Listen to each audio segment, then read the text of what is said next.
Olá, como vão meus alunos preferidos? Estudando bastante? Claro que são preferidos, porque vocês que estudam à distância, assistindo aula, têm que ter uma dedicação muito grande e vão conseguir ter sucesso sim, né? Prestem atenção nas aulas, avaliem, revejam, busca informação na internet, né? A gente já sabe de todo esse esquema que eu venho chamando a atenção de vocês, que é extremamente fundamental para a fixação do conhecimento e do conteúdo, né? Então nós vamos falar da zoologia, né?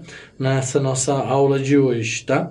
E nós vamos falar então do filo dos artrópoda, né? Nós temos falado aí em zoologia os diversos filos e hoje vamos falar do filo artrópoda, tá? Ou artrópodos, ou artrópodo, tá?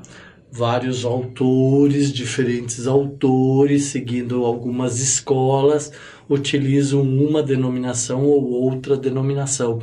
Então, não se preocupem se numa prova estiver escrito artrópoda, artrópodo ou artrópodos. É a mesma coisa, tá?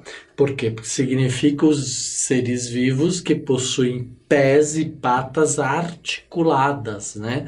Então a gente lembra, aí eu pus o desenho para vocês de um aracnídeo e de um inseto, né? Uma aranha e uma joaninha, mas temos aí também os outros artrópodos, né? Que possuem patas como camarão, lagosta, siri, né? Algumas centopeias, alguns piolhos de cobra, né? Os crustáceos, né? Tá certo? Então, nós vamos ver esses exemplos dos animais que possuem pés e patas articulados, se movem, né? Tá? Ok? Domina todos os ecossistemas terrestres e aquáticos em número de espécies e indivíduos. Então, é o filo de maior número, maior representação em número de espécies e em número de indivíduos, tá? Ok? Então, e o insecta, nós vamos ver mais para frente, que é a maior classe dentro de toda a biosfera, tá? E aqui nós estamos falando do número de espécies e indivíduos tanto na fauna aquática quanto terrestre quanto aérea, né? Tá? Mas vamos nos ater aqui terrestre aquático, porque na aérea nós precisamos fazer algumas considerações aí. Então, totaliza aproximadamente 1 milhão de espécies. 1 milhão de espécies. São muitas espécies, tá? 78% das espécies animais conhecidas, dispersos nos mais variados habitats, né? Então, totaliza aproximadamente 1 milhão de espécies, 78% das espécies animais conhecidas, né? Dispersos, né? Esses animais estão dispersos nos mais variados habitats, tá? Então a gente encontra representante dos artrópodos nos mais diversos habitats. Então vamos lá. Vivem até em grandes cidades, isso a gente já sabe, coexistindo com o ser humano. Muitas vezes são verdadeiras pragas, né? Como por exemplo a formiga, a barata, o piolho, os ácaros, né? Agora aqui no Paraná nós estamos tendo uma praga de escorpiões, né? Às vezes a gente tem essas mudanças climáticas, alguns desequilíbrios ambientais, então vamos voltar lá das interrelações e intrarrelações de animais e plantas, espécies e espécies. Então, quando algum fator falha por alguma ação natural ou provocada pelo homem, pode haver desequilíbrios ou multiplicação de uma certa espécie e aí esta espécie se torna aí uma praga, principalmente porque ou ela está em momentos desencontrados dos ciclos de vida dos nichos com os seus consumidores, com os seus inimigos naturais, né? Então, por alguma razão, esses indivíduos dessa espécie se reproduziram e eclodiram, se desenvolveram, nasceram, né? Num período diferente ao período dos seus inimigos naturais. E aí, então, acontece que eles se proliferam. Ou, muitas vezes, porque nós degradamos totalmente o ambiente e eliminamos os inimigos naturais de algumas espécies, né? Aqui no Paraná também, em grandes cidades, hoje em dia é mais comum também ter a praga das aranhas marrons, né? Tá? Devido a alterações ambientais. Então, essas pragas podem transmitir doenças ao homem e aos animais domésticos, né? Como é o caso do piolho, como é o caso do percevejo, como é o caso do carrapato, né? Então, quando nós não temos os inimigos naturais, esses animais se proliferam e eles podem causar, inclusive, doenças, transmitir doenças. Então, por exemplo, pessoal, uma coisa que a gente tem pavor, alguns têm nojo, alguns têm medo, alguns têm repulsa de baratas, né? O que é óbvio. Então, toda vez que a gente vê uma barata, a gente ou sai correndo ou tende a matá-la ou a eliminá-la, né? Simplesmente eliminá-la do ambiente de dentro da casa já é suficiente, não precisa matá-la, né? Coloca ela lá no meio do mato, que com certeza vai vir o inimigo natural dela e ela vai entrar dentro do processo do ciclo de vida. Mas tanto a presença da barata quanto a presença de outros insetos, outras pragas, é devido a alterações ambientais provocadas por nós homens, né? Ou porque nós estamos deixando o ambiente da nossa casa sujo, ou porque nós estamos deixando alimentos expostos e isso atrai esses insetos através de cheiros, né? Odores que acionam os feromonas desses animais. Então, independente disso, pessoal, aqui não estou fazendo nenhum conceito de julgamento. Independente disso, eu só quero chamar a atenção de vocês para uma questão. Toda vez que vocês encontrarem um alimento com algum inseto, ou algum inseto passar por cima de um alimento, mosca, mosquito, pernilongo, barata, formiga, joaninha, tão bonitinha, né? Seja o que for, pessoal, descartem esse alimento imediatamente. Por quê? Porque a gente já viu lá em outras aulas de ecologia que esses animais, esses insetos, eles podem passar por ambientes poluídos, né? Passam por dentro de cano, por dentro de lixo, pouso em fezes, né? Pouso em outros animais ou seres vivos se decompondo com bactérias, com fungo, e eles levam nas patas deles. Nós vamos ver isso quando estudarmos mais a fundo as formas corporais, as estruturas corporais desses animais todos, que eles transportam esses fungos e bactérias nas suas patas, nas suas antenas, nas suas peças bucais, e levam para os nossos alimentos, e aí vão nos contaminar. Então, muitas doenças são causadas por isso também, né? Eu falei que muitas doenças, em aula passada, eu falei que muitas doenças são causadas pela nossa falta de higiene pessoal, agora também falta de higiene ambiental, falta de cuidado com o ambiente, com a manipulação de alimentos, né, com a exposição de alimentos. Então, pessoal, muito cuidado com isso. Viu uma formiga andando pelo açucareiro, tem que descartar todo aquele açucareiro, tá? Viu uma formiga andando por uma comida, tem que descartar toda aquela comida. Por quê? Por prevenção, pessoal, tá? Vocês podem pensar assim, mas eu vou ter que jogar uma comida fora. Mas melhor jogar fora, tá? Põe lá no seu lixinho de composto orgânico, que vai compostar, né? Vai fornecer alimento orgânico, né? Massa orgânica para aquele lixo, para aquele resíduo, do que vocês ingerirem um alimento contaminado, que pode estar contaminado por um agente patogênico, um patógeno muito forte, e causar uma doença em vocês, tá? Então,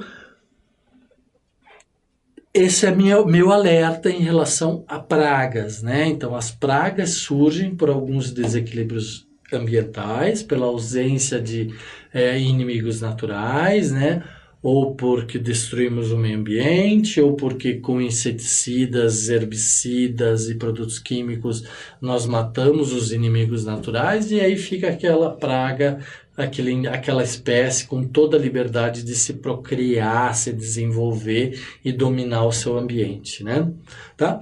Porém, existem outros insetos ou outros artrópodos que são benéficos aos seres humanos, né? E nós devemos também, da mesma forma, cuidá-los, né? Nós cuidávamos pelos aspectos negativos e agora nós cuidamos de outros pelos aspectos positivos.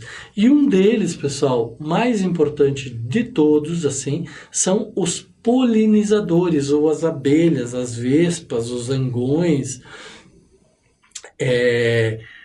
vários outros tipos de insetos que fazem polinização, ou animais que fazem a polinização, mas principalmente as abelhas, pessoal, porque elas polinizam a grande maioria dos alimentos mundiais. Sem ela, nós não teríamos alimentos, tá? Então, recomendo vocês assistirem um filme chamado Bee, né? Que é as abelhas, que é muito interessante, tá? Assim como alguns documentários. E hoje, inclusive, as Nações Unidas, a FAO, né? Possuem programas para fortalecer, promover a produção de abelhas, porque elas são extremamente importantes. Inclusive, alguns pesquisadores já estão estudando a questão de abelhas sem o ferrão, para ficar mais ainda acessíveis aos seres humanos a produção de abelhas, né? Tá? Porém, então, muitas espécies são de grande utilidade humana, como é o caso das abelhas, produtora de mel, própolis, que é uma proteína do mel, muito utilizada para alguns remédios, né? Geleia real, e a produção de polinização e a polinização de alimentos, né? Então, as abelhas têm uma função fantástica, pessoal. Não matem, né? Se vocês não apertarem, se vocês não baterem nela, elas não vão atacar vocês, tá? Deixa ela lá, ela vai sair do ambiente, tira ela do ambiente, porque às vezes deixá-la dentro de uma casa, ela não vai conseguir sair da casa e ela vai morrer. Ela não vai conseguir voltar para sua colmeia, tá? Ok? Então, características gerais dos filos artrópodas. Partes articuladas, como a gente já falou, todo o corpo tem articulação, né? A cabeça, o membro, o corpo, o abdômen são articulados.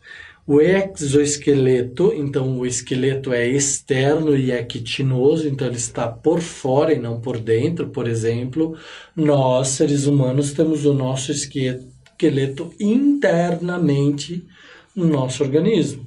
Já os artrópodos têm o seu esqueleto externamente ao seu organismo, tá? O corpo é segmentado, então por isso que ele é todo segmentado, articulado, né?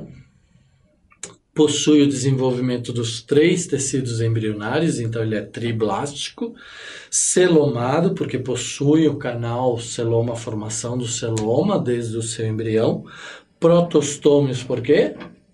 Porque dá origem à boca, né?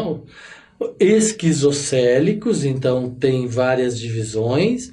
Neuromiários possuem sistema nervoso, né? Hiponeuros, assim, abaixo do cordão nervoso, né? Tá todas as distribuições abaixo do esqueleto, abaixo da coluna, né? Não podemos dizer que um inseto tem uma coluna, que um artrópodo tem uma coluna, mas a espinha dorsal do animal. E tem simetria bilateral, ou seja, eu consigo cortá-lo e dividi-lo em 2 partes, né? Não apresentam grandes tamanhos, normalmente os insetos são de pequenos tamanhos. Raramente nós temos inseto acima de 30 centímetros, tá? Com exceção do caranguejo japonês, ou Macrocheira caempfere, que pode atingir 3,5 metros. Nós temos a figura dele aqui, né? Não é brincadeira, não. Isso é verdade. As pernas, né, são muito longas, ok? E possuem envergaduras, né, pernas delgadas, tá? Então, chamando a atenção de novo para vocês, por que este nome está começando em maiúsculo e este não, e os dois estão em itálico, porque é um nome científico para gênero, que sempre começa com maiúscula, e espécie, que sempre começa com minúscula, tá? Os insetos não ultrapassam 28 centímetros, tá? Vamos colocar aí 30, né? 28, 30, certo? De comprimento ou envergadura. Então, envergadura, o que é? Envergadura é a condição de abertura de membros, né? Então, por exemplo, uma borboleta, ela não vai passar de 30 centímetros de envergadura, que é a abertura total das suas asas, tá? Ok? Os crustáceos, os carrapatos, são os menores insetos, né? São os menores, não é inseto aqui, tá, pessoal? Corrija, não é menores insetos. Carrapatos e crustáceos são os menores crustáceos, artrópodos, tá? Artrópodos, tá? Menos de 1 milímetro de comprimento, certo? Principal característica dos artrópodos, pernas articuladas. Tanto é que o nome artrópodo significa pés, patas articuladas, tá? O exoesqueleto é externo e é rígido, porque ele é formado por quitina, que é uma substância das paredes da célula que dá, então, essa tonacidade, esse tônus para a parede celular, né, impregnando a parede celular de quitina, tá? Formado por uma cutícula de quitina, um polissacarídeo nitrogenado, né? É característica evolutiva que pode ter mais contribuído para os números de espécies e indivíduos, tá? Então, o exoesqueleto externo, com a camada de cutícula quitinosa, né, ou a quitina bem forte, bem densa, né, pode ter dado à espécie ou às espécies dos artrópodos esta característica de maior número de espécies e indivíduos, tá? É o que se acredita que tenha sido a característica do indivíduo que mais tenha contribuído para o seu sucesso aí, para a sua sobrevivência, tá? Então, devido ao exoesqueleto, puderam desenvolver apêndices articulados, adaptados ao desempenho das várias funções, né? Então, porque o exoesqueleto é externo, então ele pode segmentar as partes do corpo, né? A cabeça, do abdômen, do tronco, do abdômen, né? Das patas, então estão todas articuladas, como se estivessem independentes entre si, né? E isso permite o quê? A locomoção, limpeza do corpo, captura, trituração e sucção de alimentos, recepção de estímulos. Então, a presença desse exoesqueleto e dessa articulação permite aí aos artrópodos se locomoverem, fazerem a limpeza do seu próprio corpo, capturarem outros animais para a digestão, para a sua alimentação, triturar, né, esses alimentos, succionar os alimentos. Alguns indivíduos representantes dos artrópodos têm uma peça bucal que suga o conteúdo de um outro animal, de um outro ser, um outro indivíduo que é capturado por ele, né? E recepção de estímulo. Isso tudo nós vamos ver particularmente quando falarmos das diversas classes dos representantes dos artrópodos. Então, a quitina confere proteção mecânica, então ela é uma camada grossa e protege mecanicamente o indivíduo, tornando-se eficiente para a defesa do animal, contra a desidratação nas espécies terrestres. Então, outro fator foi que, devido à quitina ser bastante impermeável, ser bastante dura, ela permitiu ou facilitou a não perda ou a não desidratação do animal. Então, quando o animal está em ambientes áridos, sem água, sem líquido, ele dificilmente perde o seu líquido devido a essa camada de proteção do exoesqueleto, que é a quitina, tá?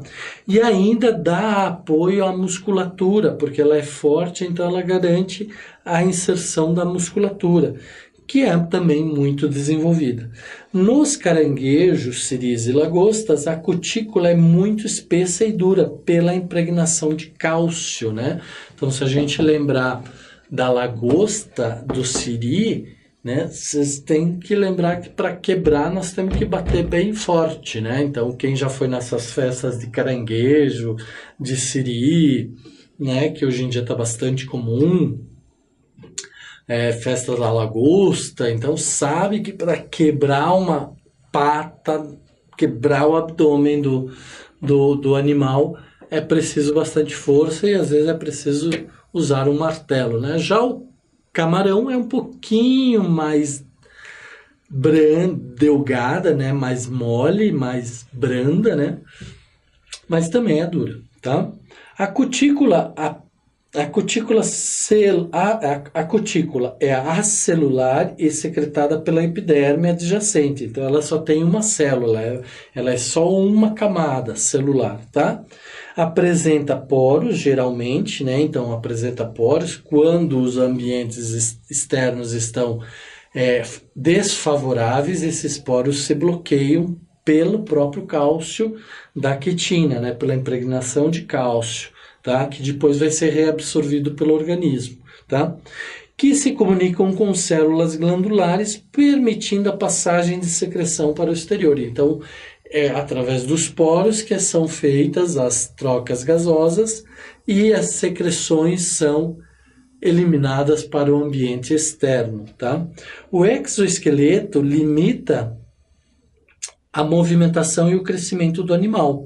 O esqueleto que cobre os apêndices, por exemplo, as patas, é dividido em várias secções articuladas. Então, a gente pode ver aqui que existem várias secções, né, do exoesqueleto que recobrem as patas, né, a musculatura das patas, tá?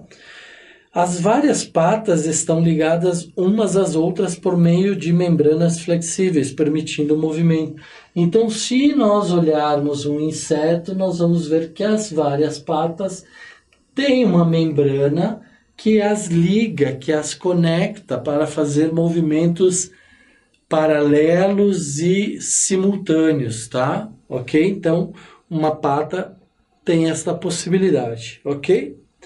A muda o ecdise. Então, como que, tendo um exoesqueleto externo, como é que o animal cresce? Então, quando ele está em fase de crescimento, ele faz o que a gente chama de muda o ecdise, que é a troca do exoesqueleto, ou seja, aquele exoesqueleto que não cresce, ele é rígido, ele é firme, mas o animal dentro está crescendo, então começam a haver liberações de enzimas que vão dissolver algumas partes ou linhas de quebra desse exoesqueleto, e aí o animal vai sair desse exoesqueleto.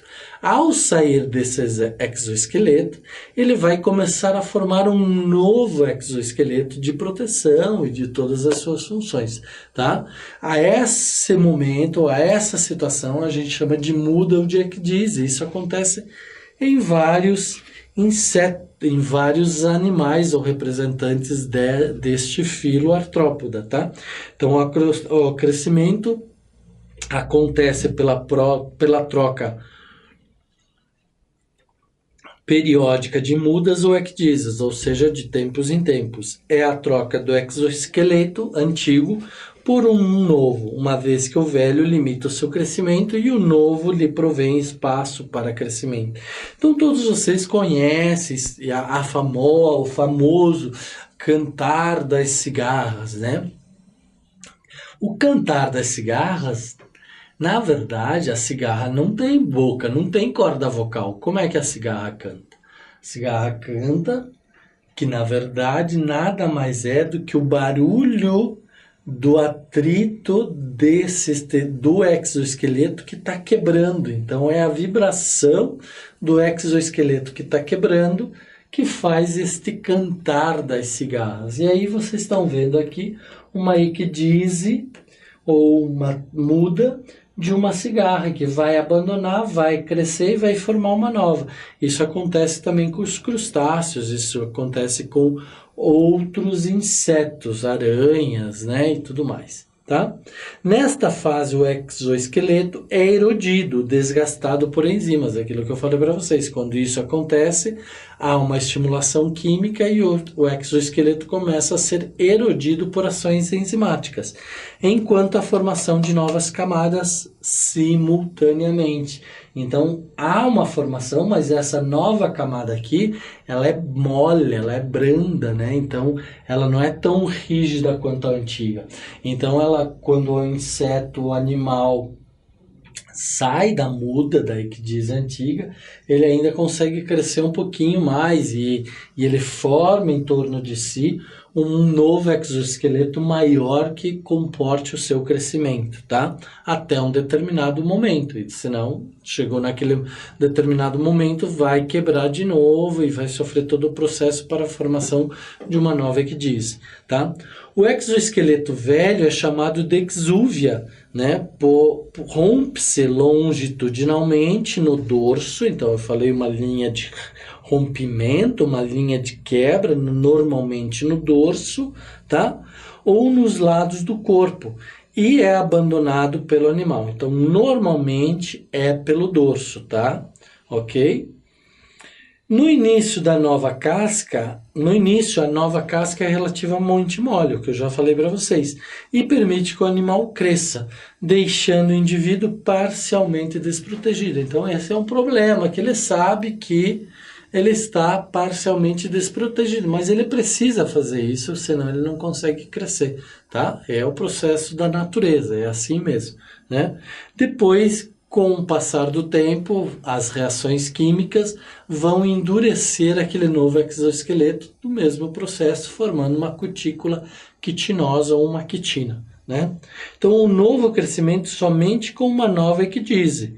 Então, depois que ela começou a endurecer, ou quando ela endureceu, né, significa que o inseto, o indivíduo representante do filo artrópoda, não vai mais crescer para aquele exoesqueleto. Somente quando ele formar uma nova icdise, uma nova muda, passar pelo mesmo processo de degradação de uma linha dentro do seu exoesqueleto, ou erodir através da ação das enzimas o seu exoesqueleto, ele vai poder crescer novamente, passar por todo o processo de nova muda, nova icdise, crescimento, cutícula mais delgada, mais mole, mais branda, né? E aí até endurecer de novo, tá bom? Então, o filo artrópodo apresenta 5 classes. A classe aracnídea, né? A classe insecta, vamos lá por ordem, que são os pernilongos, formigas, pulgas, abelhas, gafanhotos, besouros, baratas. Nós vamos ver as características cada uma dessas classes, tá? Crustáceas, formada pelos siris, caranguejos, lagostas, camarões, tatuzinhos de jardins.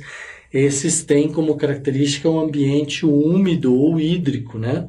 Aracnida, as aranhas, escorpiões, carrapatos, ácaros, né? Ou a diplopoda, que é o piolho de cobra, embuás, gúngulos, etc. E a xilopoda, né? Ou quilopoda, né? Que é a lacraia centopeia. Então, a diferença entre piolho de cobra e centopeia, entre lacraia e piolho de cobra, em gôngulo, nós vamos ver mais para frente, tá? Então, aqui nós temos o quê? Nós temos a classe Insectia, né, com representantes da classe Insectia. Aqui nós temos os representantes da classe Crustácea, né? Aqui nós temos os representantes da classe Aracnídea, certo? Aqui nós temos os representantes da classe Diplópoda e aqui os representantes da classe Quilópoda, né? Tá? Então, aqui vocês já veem algumas diferenças aqui, mas eu não vou chamar a atenção de vocês ainda. Mas existem diferenças entre essas duas classes de artrópodos. E com isso a gente viu, então, o filo artrópoda e as suas 5 classes. E mais para frente nós vamos falar de cada uma destas classes. Ok? Gravem, estudem, fixem, façam exercícios, busquem exercícios, memorizem, né? Lembrem as características para que a gente, na próxima aula, dê sequência ao filo artrópoda e suas classes. Um grande abraço para vocês e até a próxima aula. Tchau, tchau.